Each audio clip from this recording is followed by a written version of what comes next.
breaking news, bon, dengi mingi, pourquoi prouver bazo kanate, nazaki na retraite, na kota retraite pendant les premiers, et si les trois, donc, le lot, tout ça, na breaking news, les trois, naza la surprise, awa, passé Nzubila, meilleur vœu, bonne année.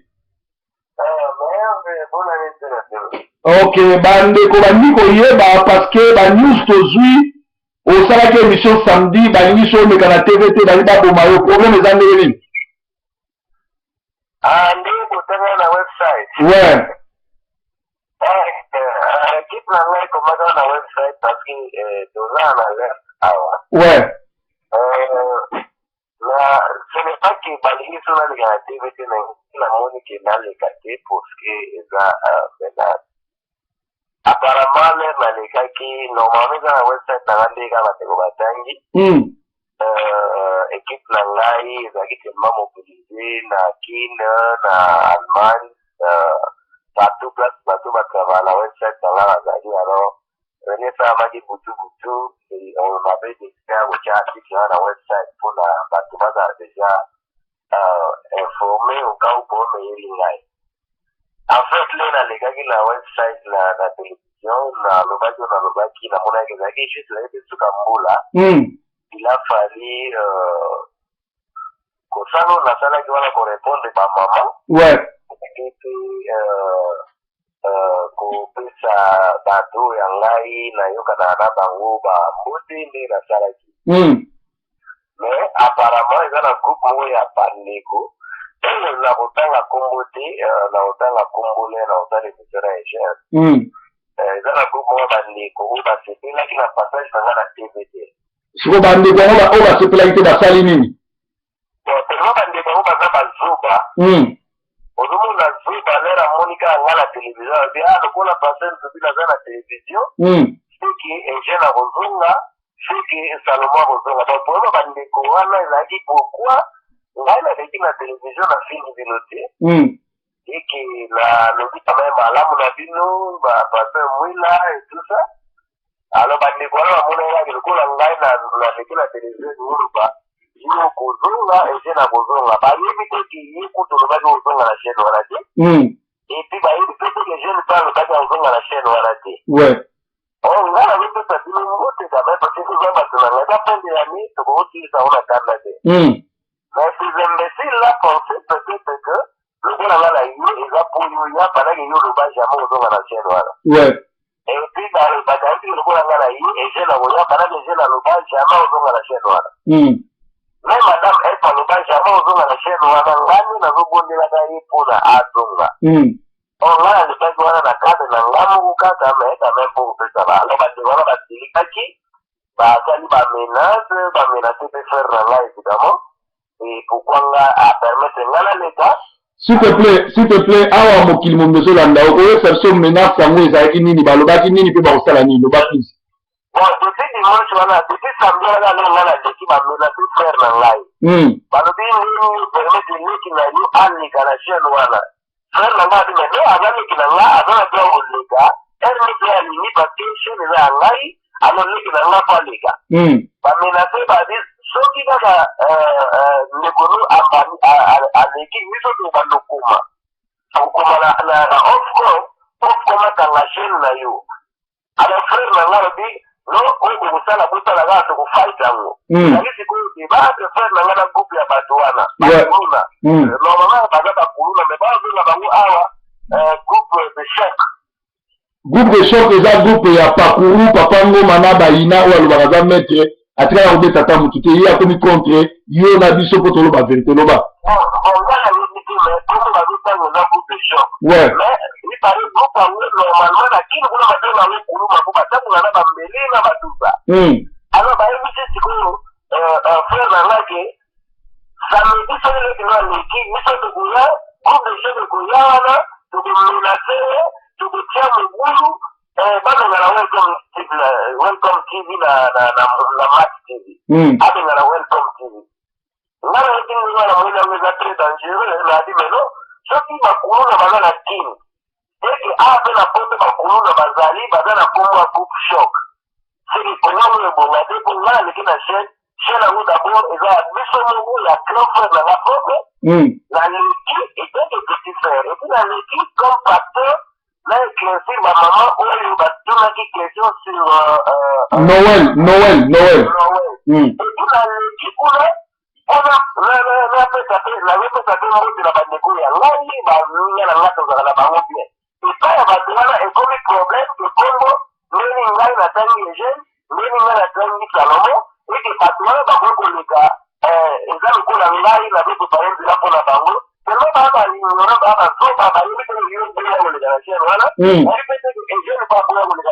parce que la bonne la mission de son avec Togo et Gilobana. Parce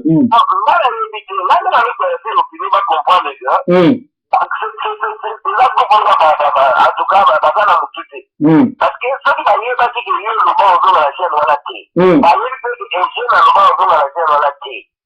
Et que la plein un peu ça veut dire moi c'est presque de Gala. Madame FP, il y a le vent en la thé. Mais puisque Moutolanda les chaînes on a pu travailler dans tout les gars on a pas bloqué là où les jeunes mabanga donc attends avant comme on a besoin de connaître. Non, c'est quoi il y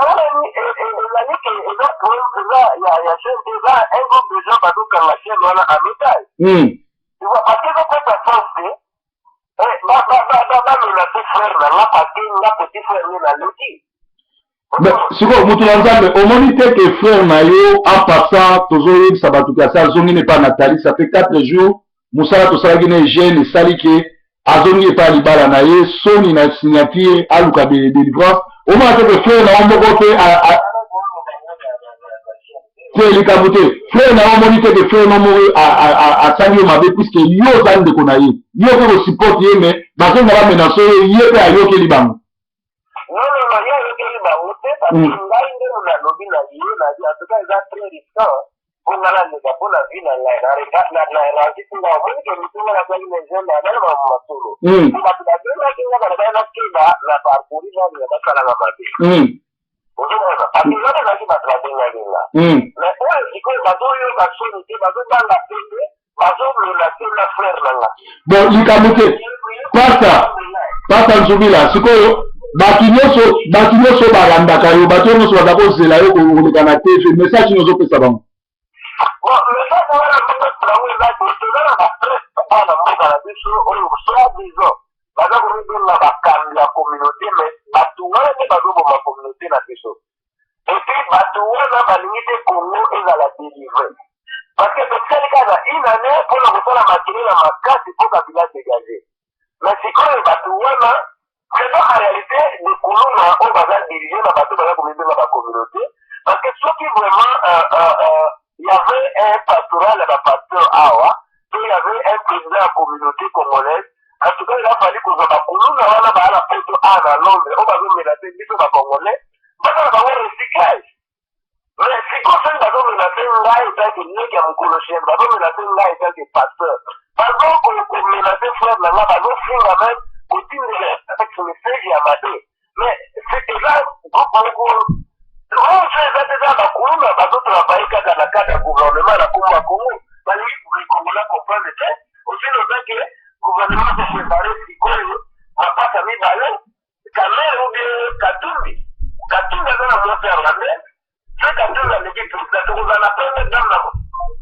Merci Ouane Zalaki passé Nzubila Bouti Kolandaye to Aboleka en large et en long na ekanga Bolandaye donc Aouti ko parler awa eza papa ngoma ezali maps na pakuru et ba utilisaki baina o bobengi maître baina o biso to longolié parce que baina azana posa le na TV amoni que jeune aleki na succès amoni que ceux qui passaient Nzubila zoni ko les ala grave yango basali bon et pourtant biso babondelaki biso to zonga na boyaki kanga boyaki pasteur du peuple pe boyaki alors en passant to kendo koloba ke baina azolika na TV koloba ke nga nazofinga mwasi na ye normalement baina il doit s'apprendre na fabricas mutu ayembeli mwasi ne nzembo ya Yamado po mwasi wana azakoteka na ba restaurant ayaki na matanga neti aye kolela matanga me abikotisa na ndako pe likambo eboma baina yango wana parce que na culture na biso mobali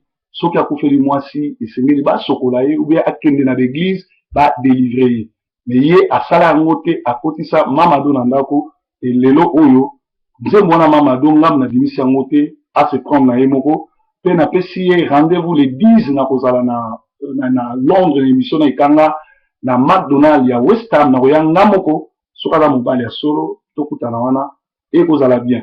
Alors na communauté na biso ba fete leki malamu ba pesi Sakayonsa first name family name za Sakayonsa first name ya Vieux Pampers parce que ba Pampers wana et middle name ezali vieux à 60 ans. Ba Pampers wana autaki na mona cimetière bino ba mama nyonso bozali ba Pampers wana boluka basali na nzambe ba bondela pona bino pe bozongisa ba Pampers wana parce que za ba Pampers euti na monde des ténèbres. Ebenezer, jusque là, l'Éternel nous a secouru et vous allez nous banger na conférence et vous allez à Londres en juin et vous allez Proverbe 30-30, pasteur Mouila, pasteur du peuple, pasteur Nzubila et puis Ekanga à vous allez le modérateur. Calamité, vous allez la publicité, vous allez vous allez breaking news, songi, oyotobengi, pasteur. Bienvenue mes salins à Zongi de Jepa Nathalie. Ça fait 4 jours. Ça dit Moussala to Salaki na Ekanga Bambumegoti signature Mobali Akimio. Il faut que délivrance parce que aux alliés n'a pas légion. Il y a des démons oyo ozwa et pas il y a Shaoufa. Alors Toroba qui était Baïna l'idée n'a pas maître mais Abunda 0 combat 0 victoire à Londres les 10 na Rosala na McDonald ya West Ham to sa émission ekanga na koya na tambola ngamoko lié kaza na droit na Manchester ngana na droit ya okena Londres c'est-à-dire musala auto sala ki yangwana na côté Congo l'envoyé spécial ya Oni Rus Feingold auti koloba apesi lelo za dernier jour ultimatum ba Rwanda ba dimana est à Congo ce qui était à partir à les 4 babandi attaque. C'est-à-dire, Nikolo, il y a Joseph Kabila, le Rwandais, Nabokonza Congo, et Komi Yakotanga. To Betty, c'était Tolobi, Ebenezer, jusque-là, Dieu nous a fait grâce, pour lequel il y a un problème, pour Boundi Sibiso, mais nous avons continué à battre la biso. Ebenezer, il nous a à Londres avec Proverbe 30-30, pasteur Chabani du peuple, pasteur Zubila, Jean-François, et pasteur Mouila, et vous allez na West Green et tu peux savoir nos dates mukolo wana boya ebele pour beaucoup yoka makambo na bolokate alors to loba kete tango bazo ba pasteur Salomon be proverbe finga ne batute ba kosela na makambo parce que kombo ya mado fabrication mutapesi yango mwasi wana azai ko lamba na ba restaurant ayaka matanga ami kotela libala ameni malédiction na ndako azali yamado ngam na pesi kombo na te. Beaucoup la intégrité et un message où na ekanga les 10 na Londres pe na voyo sabino ba yembi mingi o balobi baza ba collègue ba pasteur na ko expliquer bino qu'est-ce que bazali parce que moyembi akoko zala jamais collègue à pasteur ce qui m'a sa zone di magazara collègue ya ba pasteur ya ba pagano italié mais un pasteur qui se respecte le kola na Proverbe 30 na ko zala jamais collègue ya ba pasteur Jérémie Banseya Batsenga Jérémie, retour à la parole. Moi, c'est Abengana Nandako, à Kota Libala, na Pekame, toujours Lukaye, to délivré. Après ça, qui s'en va à Manchester, il est là, na yate, le coup, la tomiti na prière, tout toujours. Onction plus, tous arrêtés, na makamonio, so, eko salama. C'est-à-dire que, Sakayon, sa, non, la famille confirmée. Et, middle name, ezali, vieux Pampers, et, first name, ezali, 60 ans, Mataya, Omar Bongo. Donc, Sakayonsa sali soni na âge na ye akinozo ba Pampers akino na cimetière pona kopesa na bana pe asala ki fiasco merci na ba mama no so buka biso ndenge bo répondre kité breaking news ezoni parce que tozaki na jeûne et prière et lelo tozoni bo uti kolanda passer Nzubila ba menacer na Papa Ngoma na nani na Baïna oyo abunda sans combat azwa pe ata victoire mon côté na groupe ya ba tout ya pakuru bali ba attaquer poiso ba vérité ndenge ba ko sala pa na Manchester alors to lobani ni soki Congo est dirigé par ba aventurier pour la bango bazo préférer ba ina o aibo lobate o azo le ka ko sa uzo ba lobi na TV ko loba makambo même ya ma pa nguba ke bato ma yele ba le na TV bino mo bomona ezaki breaking news alelo tozongi déjà en forme. Breaking news